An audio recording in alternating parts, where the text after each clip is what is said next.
Hi, this is Sarah Falcone from CWW News. Yesterday, Sunday, December 26, 2004, a tsunami hit Sumatra, Indonesia.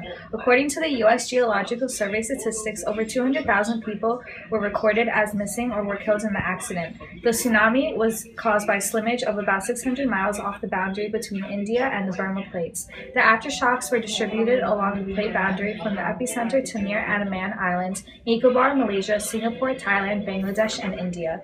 Earthquakes along the Sunda Trench are expected to occur every 100 years or so. However, geologists say tsunamis are possible in the next 20 years or less. I'm here with one of the survivors. I'm here with Nicole Manan, one of the survivors of the Indian Ocean tsunami at Sumatra, Indonesia. Can you tell us a bit about what happened to you?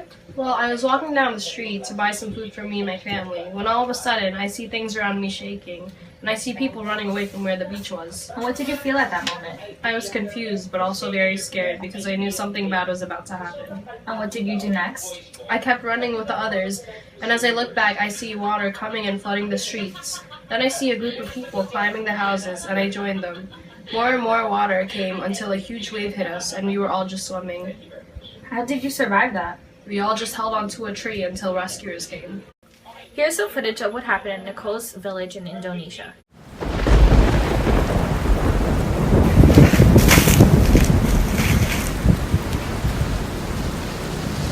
According to recent studies reported in the Earth and Planetary Science Letters, the Indo-Australian Plate and the Burma Plate have separated millions of years ago, and the Australian Plate is rotating in a counterclockwise direction, putting stress in the southern segment of the India Plate. The epicenter of the earthquake was near the triple point junction of three tectonic plates, where major earthquakes and tsunamis have occurred in the past. In addition to the Sunda Trench, the Sumatra Fault is responsible for seismic activity on the island of Sumatra.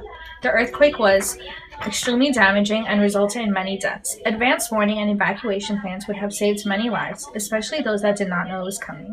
Sarah Falcon here, CWW News, signing out.